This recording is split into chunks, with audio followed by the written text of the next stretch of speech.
வணக்கம். முனைவர் கி. ராம் கணேஷ்.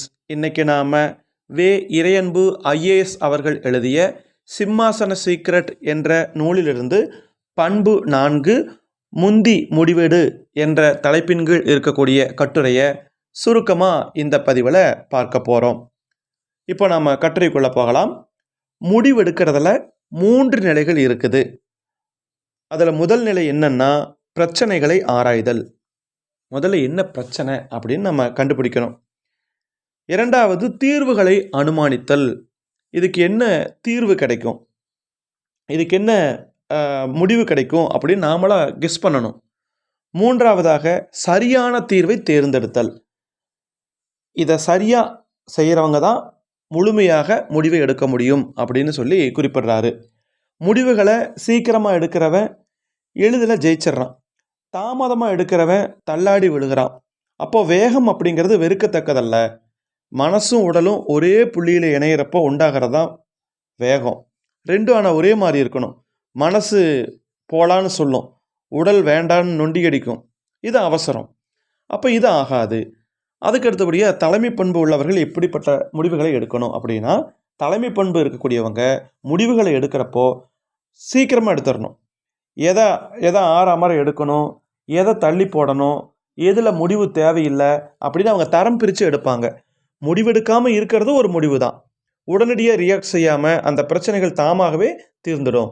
அப்போது பலம் இருக்கிறதால யாரையும் தண்டிக்கிறதுக்கு கூட அவசரமாக முடிவெடுக்கக்கூடாது அப்படிங்கிறதுக்கு கோவலன் குறித்த சம்பவம் சான்று. இதிகாசங்களிலும் அவசர முடிவினுடைய விளைவுகளை பற்றிய கதைகள் இருக்குது. இப்போது இதிகாசத்தில் பார்த்தீங்கன்னா வசிஷ்ட முனிவர் நம்ம கேள்விப்பட்டிருப்போம்.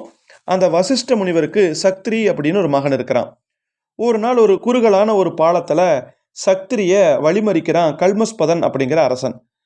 தனக்கு மன்னன் வழிவிடலை அப்படின்னு கோவப்பட்ட சக்திரி என்ன பண்ணான் தெரியுமா, அந்த கல்மஸ்பதன் அப்படிங்கிற அரசன் அரக்கனாக போகட்டும்னு சாபம் கொடுத்துட்டான்.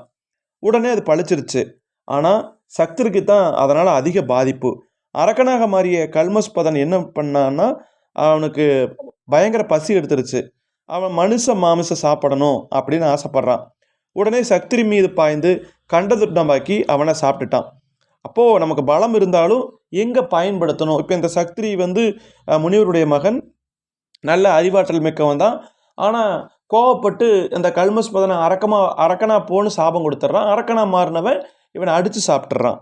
அடுத்து பாருங்கள், அதே மாதிரி சில நிறுவனங்களில் யார் பொருளை முதல்ல அறிமுகப்படுத்துகிறாங்களோ அவங்களே அந்த சந்தையில் தங்களை தக்க வைத்துக் கொள்கிறார்கள். மக்கள் மனசில் முதல்ல அறிமுகமாகக்கூடியவங்க தான் அசைக்க முடியாத இடத்த பெற்று விடுகிறார்கள். அதுக்கு பிறகு அதை காட்டிலும் உயர்ந்த பொருளை கொண்டு வர்றவங்க கூட அந்த இடத்தை பிடிக்கிறதுல நிலை குலைஞ்சு போயிடுறாங்க. அதற்கப்புறம் 2ஆம் உலகப் போரின் போது நடைபெற்ற சம்பவம். 2ஆம் உலகப் போர் நடந்தப்போ ஜெர்மனி அணுகுண்டு தயாரிக்கக்கூடிய பணியில் ஈடுபட்டிருந்துச்சு.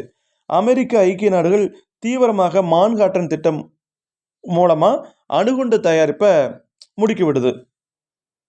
ஜெர்மனியை முந்தியே அமெரிக்கா கிட்ட 3 அணுகுண்டுகள் கைவசம் இருந்துச்சு. அதை எப்போ பயன்படுத்தணும் அப்படின்னு பார்க்குறப்போ 2ஆம் உலக யுத்தத்தை அமெரிக்கா முடிவுக்கு கொண்டு எதிரி நாடுகளையே சரணடைய செஞ்சது. போர்களில் விரைவான அணிவகுப்பு, அதிரடியான தாக்குதல், இது மாதிரியான செயல்பாடுகளை செய்கிறது ரொம்ப ரொம்ப அவசியம்.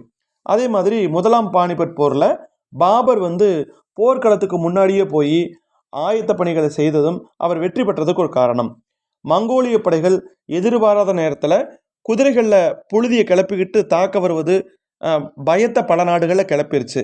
அந்த பயத்திலேயே பலருடைய வலிமை தேய்ந்து போனது. அப்போது முதல்ல என்ன பண்ணோம்னா அந்த ஆயத்த பணிகள் என்னென்னு பார்க்கணும். இன்றைக்கும் போட்டித் தேர்வுகள் நடக்குது இல்லையா, காம்படிட்டிவ் எக்ஸாம் நடக்குது. அப்போ அந்த தலைமை பதவிக்கான தேர்வுகள்லையும் வேகமாக முடிவெடுக்கக்கூடிய திறன் வெகுவாக பரிசீலனை பண்ணுறாங்க. குறைவான நேரத்தில் நிறைய கேள்விகள் கேட்டிருப்பாங்க. அதில் சரியான பதில் தேர்ந்தெடுக்கப்படுகிறதா அப்படிங்கிற சோதிக்கிறது மூலமாக முடிவெடுக்கக்கூடிய திறன் ஆராயப்படுது. முடிவெடுக்க முடியாதவர்கள் தலைமை பொறுப்பில் இருந்தால் அவர்கள் நிறுவனத்தையே முடமாக்கிடுவாங்க, அதாவது ஊனமாக்கிடுவாங்க. அதுதான் அதற்கு காரணம். அப்போ வெறுமனே முடிவெடுத்தால் போகாது, வெற்றிகரமான ஒரு முடிவையும் எடுக்கணும். சின்ன வயசுலேருந்து முடிவெடுக்கிறதுல ரொம்பவுமே நுணுக்கமாக மைனூட்டாக இருக்கணுங்கிறாங்க. பல இளைஞர்கள் என்ன நினைக்கிறாங்கன்னா, தங்களுக்காக யாராவது முடிவெடுக்கட்டும்னு அமைதியாக இருந்துடுறாங்க. அப்பா அம்மா சொல்கிற வேலையை தேர்ந்தெடுக்கிறாங்க. நண்பர்கள் சேரக்கூடிய படிப்பில் சேர்ந்துக்கிறாங்க. அதுக்கு பிறகு ஐயோ நமக்கு இது பொருந்தாதில் நாம் சேர்ந்துட்டோமேன்னு தங்களுக்கு தாங்களே சாபம் கொடுத்துக்கிறாங்க. அப்போ முதல்ல நம்மோட விருப்பம் என்ன, நமக்கு ஆர்வம் இருக்குதா, நம்மால் முடியுமா, அந்த பணியினுடைய தன்மை என்ன, அதில் என்ன இடைஞ்சல் இருக்குது, அதை நீக்கிறதுக்கு என்ன பண்ணணும், அதையெல்லாம் நம்ம முடிவு பண்ணிட்டு தான் இறங்கணும். அதே மாதிரி முடிவெடுத்ததுக்கு அப்புறம் சமாளிக்கிற மனப்பக்குவம் வேணும். நல்ல பலன் கிடைச்சா தான் நான் சந்தோஷப்படுவேன் அப்படின்னு மட்டும் சொல்லிட்டு இருக்கக்கூடாது. அதுக்கப்புறம் சில நேரங்களில் அடுத்தடுத்து வெற்றி கிடைக்கிறதுனாலயே நம்மளை யாருமே தோற்கடிக்க முடியாது அப்படின்னு ஒரு ஆணவம் வந்து தலைக்கு ஏறிடக்கூடாது. அப்படி ஏற்பட்டுச்சுன்னா அது மிகப்பெரிய துன்பத்தை தரும். அதற்கு நெப்போலியன் ஒரு நல்ல உதாரணம். நெப்போலியன் எத்தனையோ வெற்றி அடைஞ்சிருக்கிறார். ஆனால் அவரும் முட்டாளான இடம் இருக்குது. என்ன, அந்த கர்வம், தனக்கு தான் எல்லாம் தெரியும் அப்படிங்கிற மாதிரியும், தன்னால் தான் ஜெயிக்க முடியும் அப்படிங்கிற அந்த அந்த தலைகணம்னு சொல்லுவாங்க இல்லையா, அது ஏறிடுச்சு. அப்போ அதற்கு நெப்போலியன் அடைந்த பலன் பாருங்க, என்ன தீமை அடைஞ்சார்னா பாருங்க. ரஷ்யாவுக்குள்ள நெப்போலியன் ஊடுருவுறார். வேண்டாம் அப்படின்னு அவரு கூட இருந்தவங்க ஆலோசனை தர்றாங்க. அதை அவர் ஏற்றுக்கலை. நம்ம யாருமே ஜெயிக்க முடியாது அப்படிங்கிற அந்த மமதை, அந்த கர்வம் அவருடைய தலையில் ஏறி உட்காந்துக்குச்சு. அதன் விளைவா வெற்றி பெறுவோம் அப்படிங்கிறதுல படையெடுத்தாரு. போரும் சமாதானமும் அப்படிங்கிற அந்த காவியத்தில் டால்ஸ்டாய் நெப்போலியனுடைய தவறுகளை சுட்டி காட்டுறார். ரஷ்ய நாட்டு கரன்சிகளை அச்சடித்து கள்ள நோட்டுகளை புழக்கத்தில் விட்டு தன்னை நேர்மையாளராக காட்டிக்கொள்கிற அளவுக்கு நெப்போலியன் போகிறார். ஆனால் ரஷ்யா அவர் எதிர்பார்க்காத ஒரு உத்தியை கடைபிடித்தது. அப்போவும் நெப்போலியன் சுதாரிச்சுக்கலை, தன்னை கவனிக்கலை. எதிரிகள் விரித்த விலையில் அவர் அகப்பட்டு கொண்டு அவர் வீழ வேண்டிய சூழல் ஏற்பட்டது. அப்போ எந்த கட்டத்திலும் எதிரிகள் பலசாலி இல்லை, ஏமாளிகள் அப்படிங்கன்னு நினச்சிடக்கூடாது.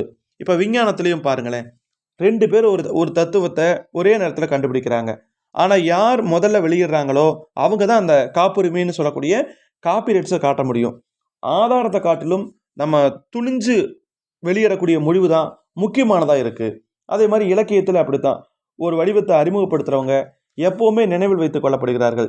தமிழில் உரைநடை இலக்கியத்தை அறிமுகப்படுத்தியவர் வீரமாமுனிவர். இப்போ வரைக்கும் அவர் எல்லாருமே நினச்சிக்கிட்டு இருக்கிறாங்க. அதே மாதிரி உலக திரைப்பட வரலாற்றில் பல புதுமைகளை செய்தவர் யார் அப்படின்னா அகிரோ குரோசவா அப்படிங்கிற ஒருத்தர்.